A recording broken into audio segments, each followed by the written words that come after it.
नमस्कार, आपका central employee news YouTube channel के नए और प्रेस वीडियो में आपका हार्दिक स्वागत है। आज कर्मचारियों व पेंशनर्स के महंगाई भत्ता पर कुछ खबरें आई है। वही सरकारी कर्मचारियों की सैलरी से जुड़ी नए नियमों को लेकर भी बड़ी खबर आई है।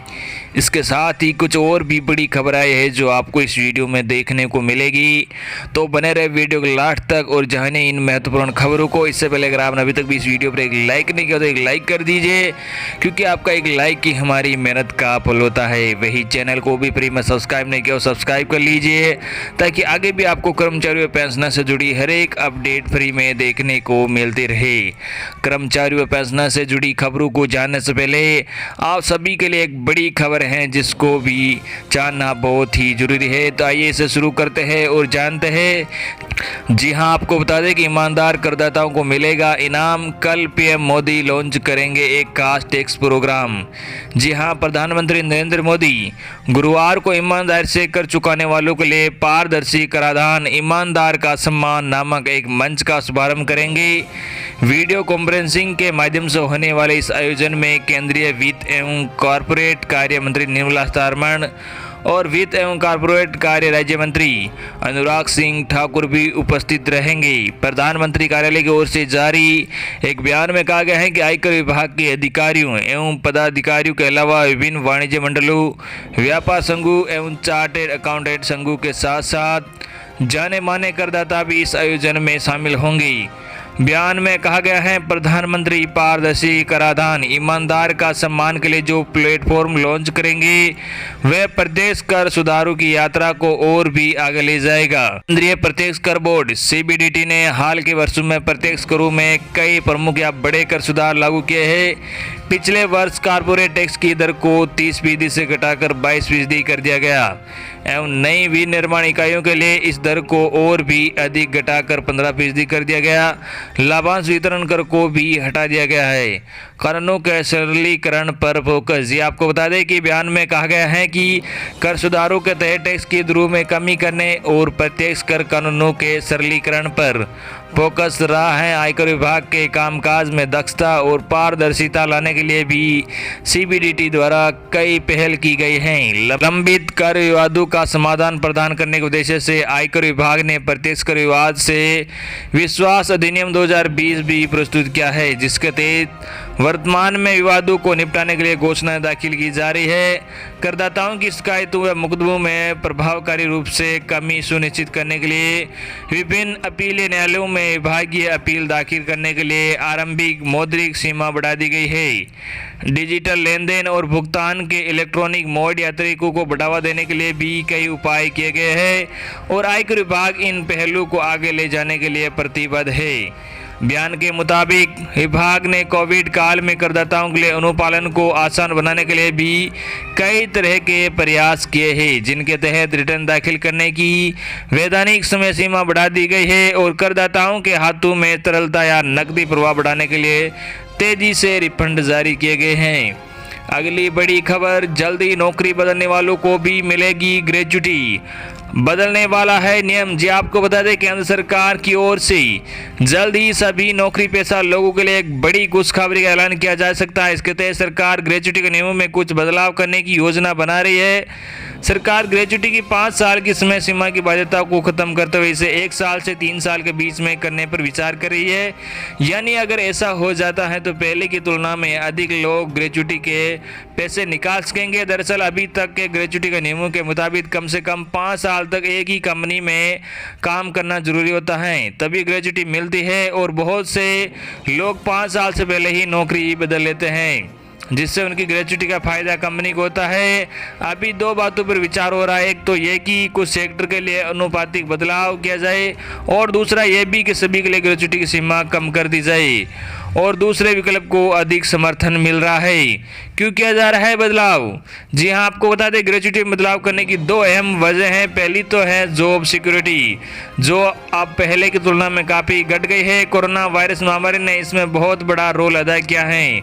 दूसरी वजह है कॉन्ट्रैक्ट पर काम करने वाले कर्मचारियों की बढ़ती संख्या। इसकी वजह से कर्मचारियों को ग्रेच्युटी का फायदा बहुत ही कम मिल पा रहा है और सारा फायदा कंपनियां उठा रहे हैं। ग्रेच्युटी का हक मारने वाली कंपनियों पर लगाम। जी आपको बता दें कि कई बार देखा गया है कि कई कंपनियां कॉस्ट कटिंग के नाम पर कर्मचारियों का ग्रेच्युटी का हक मार रही है, वही कर्मचारियों की नौकरी का 5 साल का समय पूरा होने से पहले ही उन्हें निकाल देती है।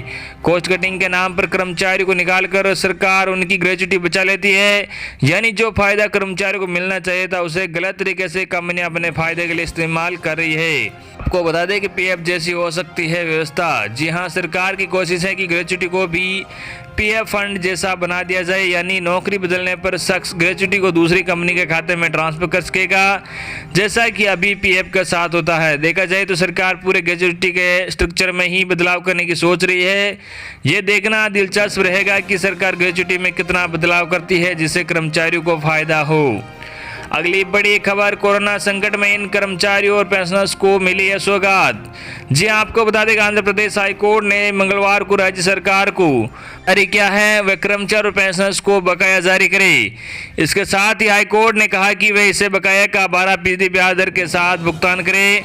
कोर्ट ने कहा कि इस पूरी प्रक्रिया में 2 महीने से अतिरिक्त समय नहीं लगना चाहिए। साथ ही कोर्ट ने 50% वेतन कटौती के सरकार के फैसले को भी रद्द कर दिया है। हाईकोर्ट ने यह आदेश विशाखापट्टनम के सेवानिवृत्त न्यायाधीश कोमेश्वरी द्वारा दायर एक लेखक की याचिका पर सुनवाई के दौरान जारी किया है। कोरोना वायरस महामारी को देखते हुए मार्च के बाद से कर्मचारी के वेतन में 50% वापस की कटौती की गई है। हालांकि आंध्र प्रदेश सरकार ने मई से पूर्ण वेतन बहाल करने का फैसला ले लिया था। सबसे पहले तेलंगाना सरकार ने कोरोना के चलते सरकारी खजाने पर बढ़ते बोझ की वजह से वेतन कटौती पर इस तरह की व्यवस्था की घोषणा की थी, जिसके बाद तेलंगाना के नक्शे कदम पर चलते हुए महाराष्ट्र और आंध्र प्रदेश सहित कई राज्यों ने इसी मॉडल का अपनाया। हालांकि अलग अलग राज्यों में वेतन कटौती की दर अलग अलग थी। 2 दिन पहले कर्मचारी संघों के नेताओं ने कहा कि उन्होंने मुख्यमंत्री को इस समस्या से अवगत कराया था। उन्होंने आश्वासन दिया था कि बकाया का जल्द ही भुगतान किया जाएगा। बावजूद इसके इस महीने वेतन 3 दिनों की देर के साथ जमा किया गया है और सेवानिवृत्त कर्मचारियों को 1 सप्ताह देर से पेंशन मिली थी। इन कर्मचारियों की सैलरी में भी इजाफा। जी आपको बता दें, कोरोना संकट के बीच केरल के मुख्यमंत्री ने कर्मचारियों के लिए बड़ी घोषणा की है। केरल के मुख्यमंत्री पिनराई विजयन ने घोषणा की है कि राष्ट्रीय स्वास्थ्य मिशन के कर्मचारियों का पारिश्रमिक इंसेंटिव और जोखिम भत्ता बढ़ाया जाएगा। सीएम ने कहा कि यह फैसला अनुबंध और दैनिक आधार पर कार्यरत कर्मचारी दोनों पर ही लागू होगा।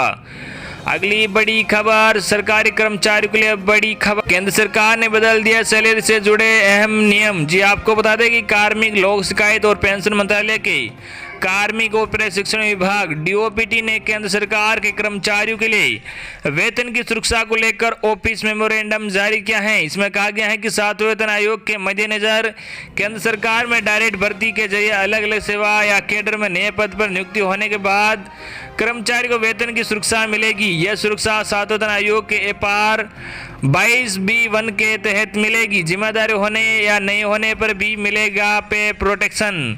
ऑफिस मेमोरेंडम में कहा गया है कि 7वें केंद्रीय वेतन आयोग की रिपोर्ट और सीसीएस आरपी नियम 2016 के लागू होने पर राष्ट्रपति ने एफआर 22B1 के तहत किए गए प्रावधानों के तहत केंद्र सरकार के ऐसे कर्मचारियों को प्रोटेक्शन ऑफ पे की इजाजत दी है जिनकी दूसरी सेवा या कैडर में प्रोबेशनर के तौर पर नियुक्ति हुई है। ये प्रोटेक्शन ऑफ के हर हाल में केंद्रीय कर्मचारी वेतन सुरक्षा देगा, चाहे उनके पास ज़्यादा जिम्मेदारी हो या नहीं। यह आदेश 1 जनवरी 2016 से प्रभावी माना जाएगा।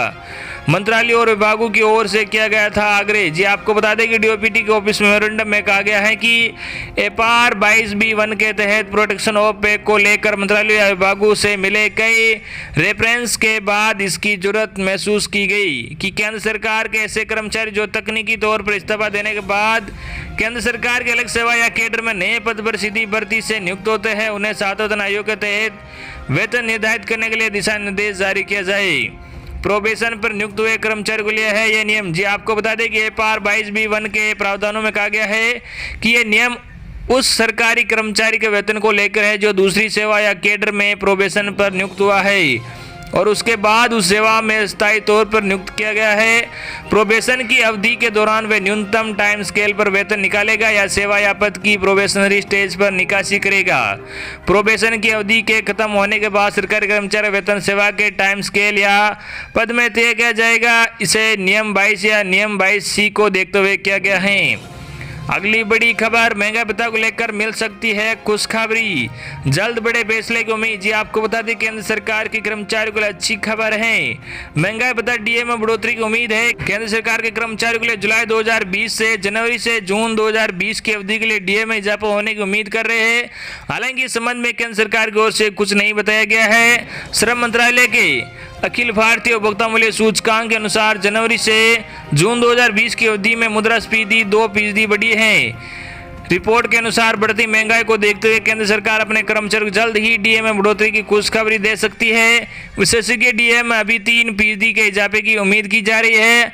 हालांकि अभी तक कोई आधिकारिक घोषणा नहीं हुई है, लेकिन हर वर्ष की भांति उम्मीद की जा रही है कि हर वर्ष जिस तरह से सितंबर महीने में डीए बढ़ोतरी की घोषणा की जाती है, उसी आधार पर उम्मीद की जाती है कि सितंबर में कर्मचारी व पेंशनर्स के लिए महंगाई बढ़ोतरी की केंद्र सरकार घोषणा कर सकती है। उल्लेखनीय है कि डीए में बढ़ोतरी एआईसीपीआई के आधार पर होती है। चूँकि जनवरी 2020 से जून 2020 के दौरान एआईसीपीआई 330 से बढ़कर 332 हो गई। ऐसे में कर्मचारियों को महंगाई से राहत देने के लिए डीए को 3% तक बढ़ाया जा सकता है। तो ये थी आपके लिए आज की बड़ी और बेहद ही महत्वपूर्ण खबरें। आई होप कि आपको आज की बड़ी और बेहद ही महत्वपूर्ण खबरें पसंद आई होगी। इसे ज़्यादा से ज़्यादा अपने मित्रों तक शेयर भी करना। धन्यवाद।